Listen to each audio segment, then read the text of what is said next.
তুমি ছাড়া কোনো উপাস্য নাই। তুমি মহাপবিত্র, আমি পাপী, আমি গুনাহগার, আমায় ক্ষমা করো। প্রভু হে, তুমি ছাড়া কোনো উপাস্য নাই। তুমি মহাপবিত্র, আমি পাপী, আমি গুনাহগার, আমায় ক্ষমা করো। প্রভু হে, তুমি ছাড়া কোনো উপাস্য নাই। তুমি মহাপবিত্র, আমি পাপী, আমি গুনাহগার, আমায় ক্ষমা করো। প্রভু হে, তুমি ছাড়া কোনো উপাস্য নাই। তুমি মহাপবিত্র, আমি পাপী, আমি গুনাহগার, আমায় ক্ষমা করো। প্রভু হে, তুমি ছাড়া কোনো উপাস্য নাই। তুমি মহাপবিত্র, আমি পাপী, আমি গুনাহগার, আমায় ক্ষমা করো। প্রভু হে, তুমি ছাড়া কোনো উপাস্য নাই। তুমি মহাপবিত্র, আমি পাপী, আমি গুনাহগার, আমায় ক্ষমা করো। প্রভু হে, তুমি ছাড়া কোনো উপাস্য নাই। তুমি মহাপবিত্র, আমি পাপী, আমি গুনাহগার, আমায় ক্ষমা করো। প্রভু হে, তুমি ছাড়া কোনো উপাস্য নাই। তুমি মহাপবিত্র, আমি পাপী, আমি গুনাহগার, আমায় ক্ষমা করো। প্রভু হে, তুমি ছাড়া কোনো উপাস্য নাই। তুমি মহাপবিত্র, আমি পাপী, আমি গুনাহগার, আমায় ক্ষমা করো। প্রভু হে, তুমি ছাড়া কোনো উপাস্য নাই। তুমি মহাপবিত্র, আমি পাপী, আমি গুনাহগার, আমায় ক্ষমা করো। প্রভু হে, তুমি ছাড়া কোনো উপাস্য নাই। তুমি মহাপবিত্র, আমি পাপী, আমি গুনাহগার, আমায় ক্ষমা করো। প্রভু হে, তুমি ছাড়া কোনো উপাস্য নাই। তুমি মহাপবিত্র, আমি পাপী, আমি গুনাহগার, আমায় ক্ষমা করো। প্রভু হে, তুমি ছাড়া কোনো উপাস্য নাই। তুমি মহাপবিত্র, আমি পাপী, আমি গুনাহগার, আমায় ক্ষমা করো। প্রভু হে, তুমি ছাড়া কোনো উপাস্য নাই। তুমি মহাপবিত্র, আমি পাপী, আমি গুনাহগার, আমায় ক্ষমা করো। প্রভু হে, তুমি ছাড়া কোনো উপাস্য নাই। তুমি মহাপবিত্র, আমি পাপী, আমি গুনাহগার, আমায় ক্ষমা করো। প্রভু হে, তুমি ছাড়া কোনো উপাস্য নাই। তুমি মহাপবিত্র, আমি পাপী, আমি গুনাহগার, আমায় ক্ষমা করো। প্রভু হে, তুমি ছাড়া কোনো উপাস্য নাই। তুমি মহাপবিত্র, আমি পাপী, আমি গুনাহগার, আমায় ক্ষমা করো।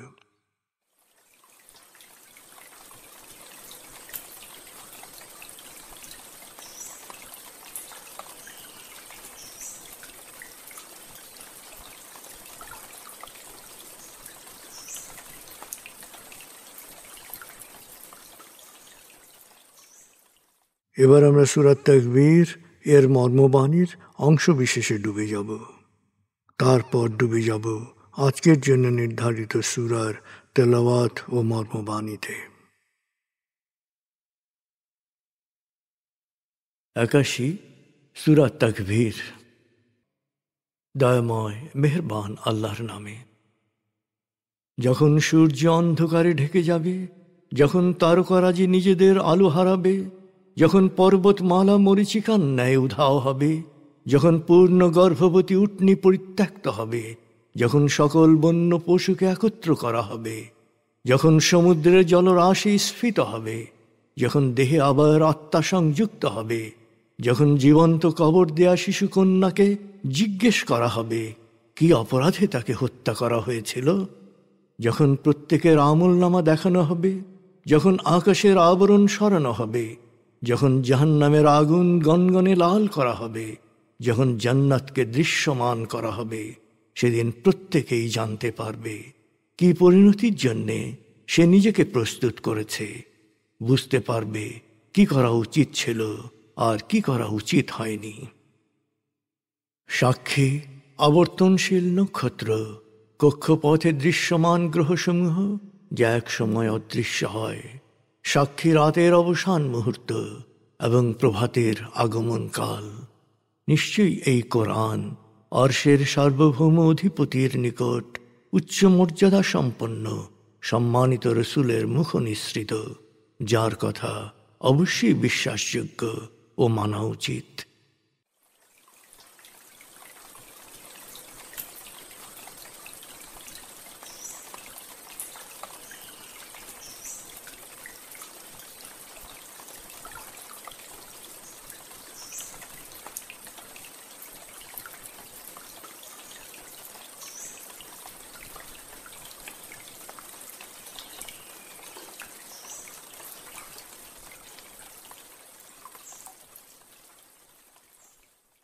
এবার আমরা সূরা আনআম ৮৮ থেকে ১০০ আয়াতের তেলাওয়াত ও মর্মবাণীর গভীরে ডুবে যাব।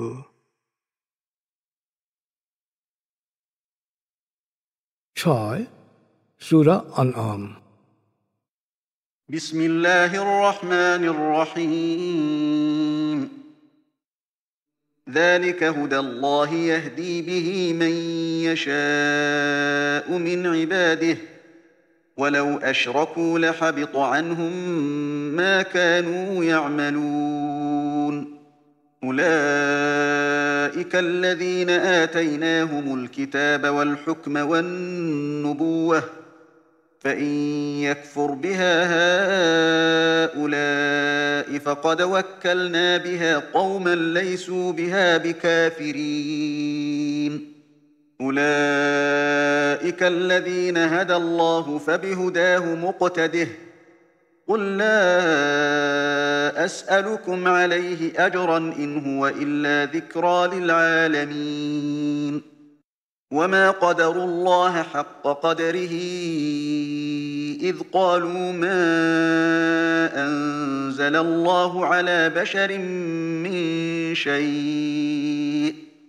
قل من أنزل الكتاب الذي جاء به موسى نورا وهدى للناس تجعلونه قراطيس تبدونها وتخفون كثيرا وعلمتم ما لم تعلموا أنتم ولا آباؤكم قل الله ثم ذرهم في خوضهم يلعبون وهذا كتاب أنزلناه مبارك مصدق الذي بين يديه ولتنذر أم القرى ومن حولها والذين يؤمنون بالآخرة يؤمنون به وهم على صلاتهم يحافظون ومن أظلم ممن افترى على الله كذبا أو قال أوحي إلي ولم يوحى إليه شيء ومن قال سأنزل مثل ما أنزل الله ولو ترى إذ الظالمون في غمرات الموت والملائكة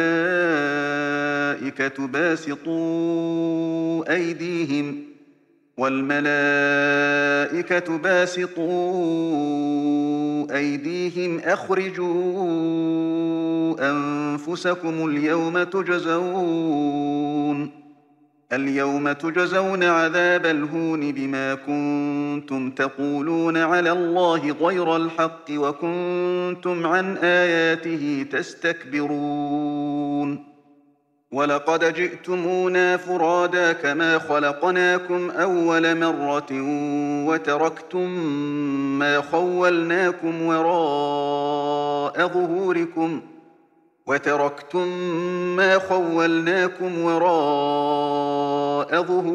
وما نرى معكم شفعاءكم الذين زعمتم أنهم فيكم شركاء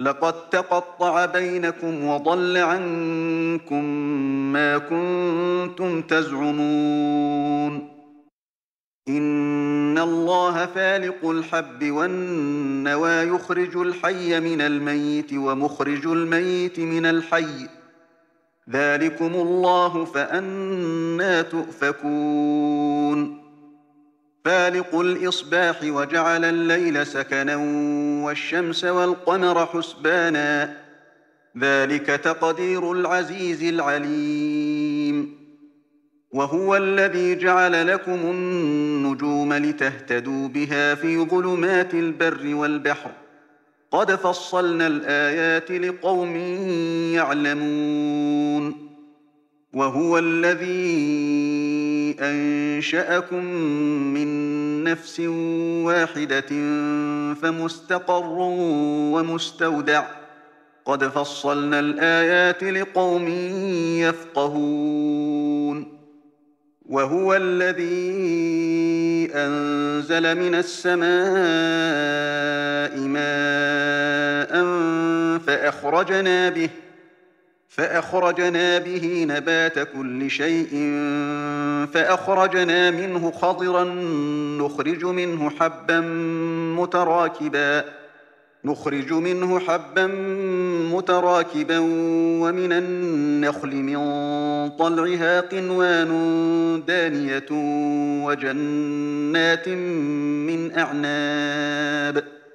وجنات من أعناب والزيتون والرمان مشتبها وغير متشابه انظروا إلى ثمره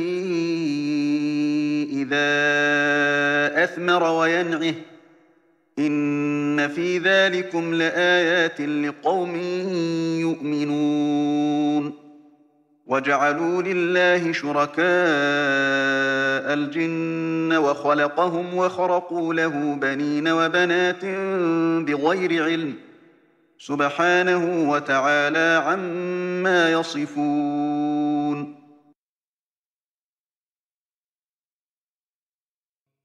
দয়াময় মেহেরবান আল্লাহর নামে। এ পথই আল্লাহর পথ, তিনি যাকে ইচ্ছা সৎ পথে পরিচালিত করেন। তারা যদি আল্লাহর সাথে কাউকে শরিক করত তবে তাদের সকল ভালো কাজও নিষ্ফল হতো। তাদেরকেই আমি প্রত্যাদেশ, সূক্ষ্ম বিচার ক্ষমতা ও নবুয়ত প্রদান করেছিলাম। এখন সত্য অস্বীকারীরা এ সত্য প্রত্যাখ্যান করলেও কিছু যায় আসে না। আমি এমন এক জনগোষ্ঠীকে এ নিয়ামত দান করেছি যারা কখনোই সত্য প্রত্যাখ্যান করবে না। আল্লাহ এদেরকে সৎ পথে পরিচালিত করেছেন। অতএব হে নবী, তুমি এদের পথে অনুসরণ করো এবং ওদেরকে বলো, এ সত্য প্রকাশের জন্যে আমি তোমাদের কাছ থেকে কোনো পুরস্কার প্রত্যাশা করি না, বরং এ তো সমগ্র মানব জাতির জন্যে উপদেশ। আল্লাহর যথার্থ মহিমা উপলব্ধি করতে ব্যর্থ হওয়ার কারণে ওরা বলে, আল্লাহ মানুষের উপর কিছুই নাজিল করেননি। হে নবী, ওদের জিজ্ঞেস করো, মুসার কিতাব কে নাজিল করেছিল? মুসার কিতাব ছিল মানুষের জন্য আলোকবর্তিকা ও পথ নির্দেশ, যা তোমরা লিপিবদ্ধ করেছ, যার কিছু অংশ তোমরা প্রকাশ করো আর অধিকাংশই রাখো গোপন। আর সে কিতাবের মাধ্যমে তোমাদের যে শিক্ষা দেয়া হয়েছে তা না তোমাদের জানা ছিল, না তোমাদের বাপ দাদারা তা জানত। জবাবে ওদের বলো, আল্লাহ তা নাজিল করেছিলেন। এরপর ওদের ছেড়ে দাও, ওরা মত্ত থাকুক ওদের অর্থহীন যুক্তিতর্কের নিষ্ফল খেলায়। হে নবী, আমি এই কল্যাণময় কিতাব নাজিল করেছি যা অতীতের সকল কিতাবের সত্যায়ক।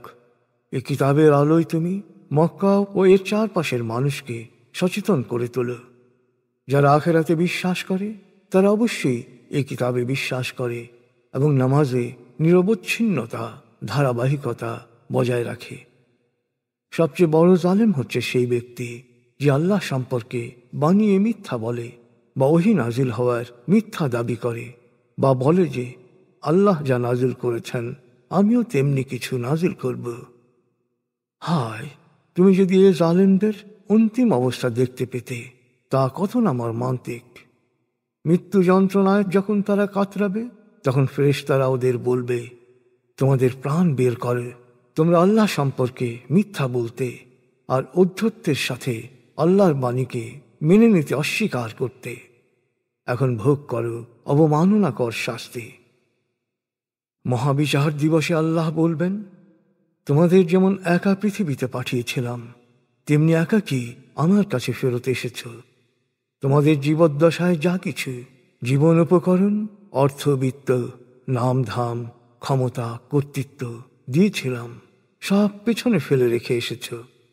তোমাদের মঙ্গলামঙ্গলের ব্যাপারে আল্লাহর শরীক হিসেবে যে উপাস্যদের ভাবতে, সেই সুপারিশকারীরাই বা আজ কোথায়?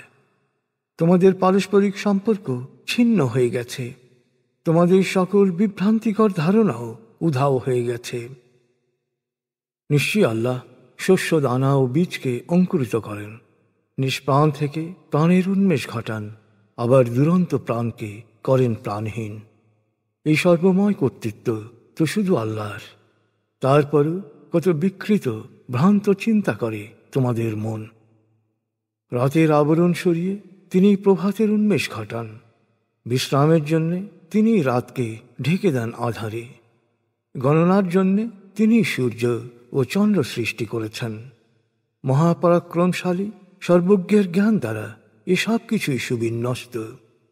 তিনি নক্ষত্র রাজি সৃষ্টি করেছেন যাতে তোমরা জলে স্থলে অন্ধকারে পথের দিশা পাও।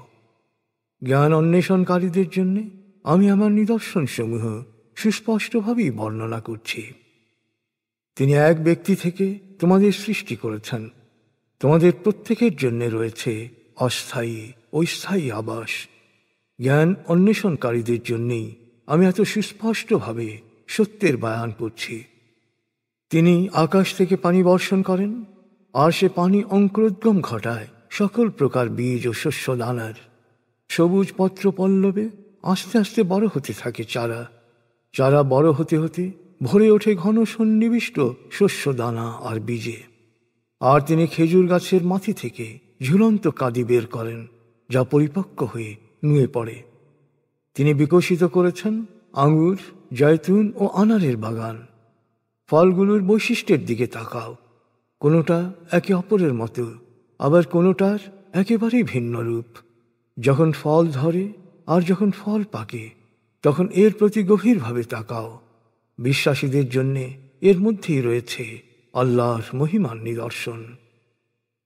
কিছু কিছু মানুষ সব ধরনের অদৃশ্য সত্তাকে, জিনকে আল্লাহর শরীক করে, অথচ তিনি এদের সৃষ্টি করেছেন। আর ওরা অজ্ঞতাবশত আল্লাহর পুত্র কন্যা কল্পনা করেছে। অথচ আল্লাহ এসব তুলনা ও সীমাবদ্ধতা থেকে পবিত্র, মহামহান।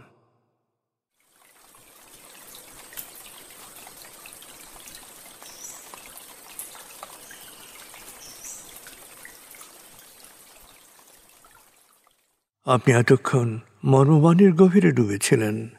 এবার আপনার মনে মর্মবাণীর যে বিষয়গুলো দাগ কেটেছে, সেই বিষয়গুলোর ভাবনায় ডুবে যান।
এবার আমরা জিকির ও দোয়ার গভীরে ডুবে যাব।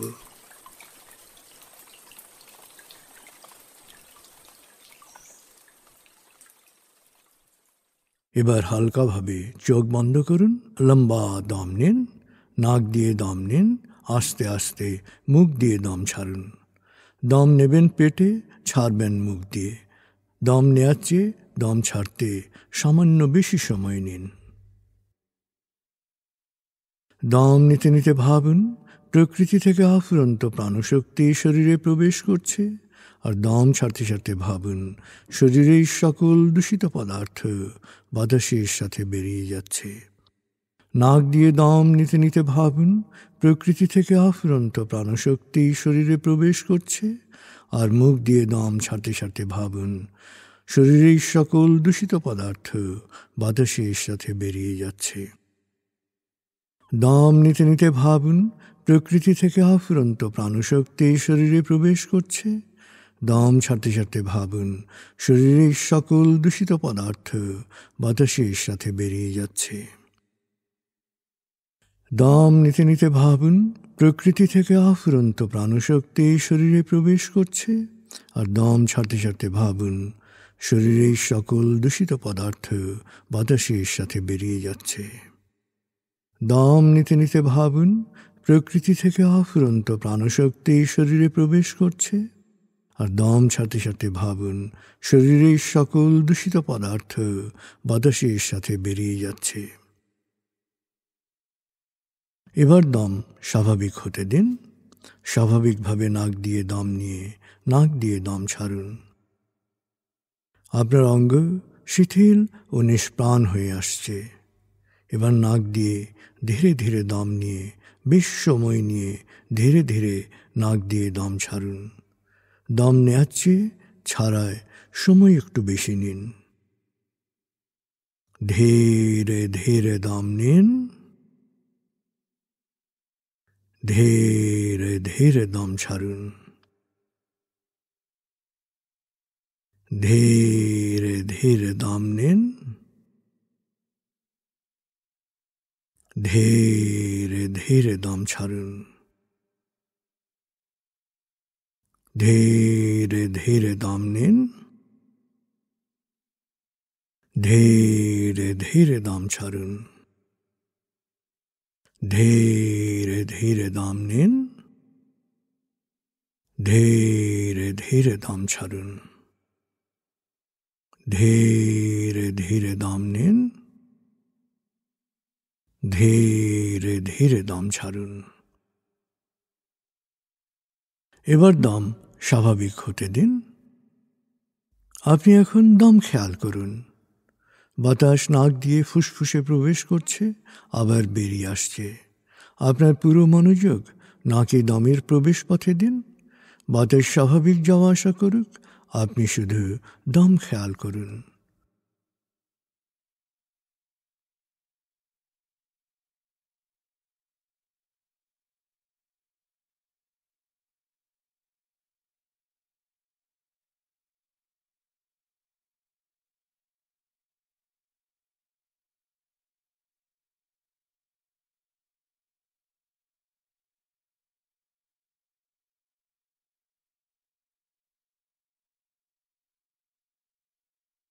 অনুভব করুন আপনার শরীর ভারী লাগতে শুরু করেছে। আরাম আরাম আরাম অনুভব করুন শীতলতা স্রোতের মতো, বরফ গলা পানির মতো আপনার মাথা থেকে শরীর বেয়ে নিচের দিকে নেমে যাচ্ছে।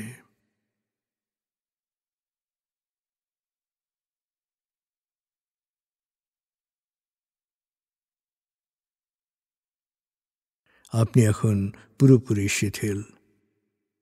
শিথিলায়নের গভীর স্তরে প্রবেশ করেছেন আপনি।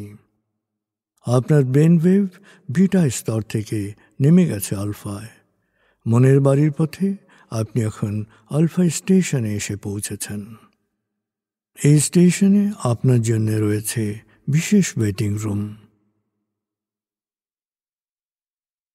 আলফা স্টেশন থেকে আপনি এখন মনের বাড়িতে যাচ্ছেন।